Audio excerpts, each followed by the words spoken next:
We fully support the Scottish Government's See the Person, Not the Age campaign. We think it'll make a big difference to the way people look at Scotland's older people. A main focus of this campaign is we have a 30-year-old actress called Lesley who's going to be made up and dressed as somebody substantially older than that. And we're going to see what she thinks of the reaction she gets as opposed to the normal one she gets in the course of walking around the city. I'm so used to stage makeup and stuff like that. I thought that I would just see stage makeup on my face, but it just looks so real. And so I'm really impressed with it, but at the same time quite kind of alarmed at being able to see what I'll look like in sort of 35 years, because I think that's that's probably quite accurate. I think it'll be really interesting to see how people respond to me looking like this.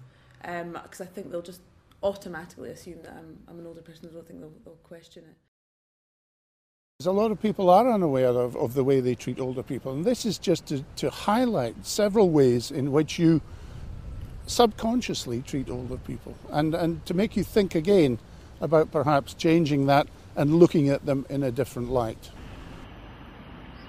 It gave me a real insight into what life might be like for me in like 35 years.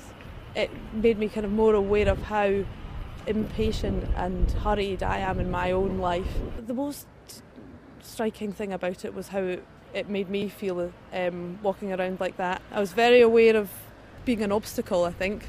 On the escalator, I had two very big bags, and I had to fight my impulse to dart up. I did feel more vulnerable, and I think it was partly to do with what I was wearing and how my physicality had changed and things. When I was stood still, that's when people really noticed me, and you notice how nobody's very still in a city centre these days. It's time, as Scotland's population, along with the rest of the world's ages, that people started having a different outlook and a different approach to the country's older people. After all, there are more people over 65 around in Scotland now than there are under 16s. So the whole demographic is going to change over the next few years, and it's important that our attitudes change with that.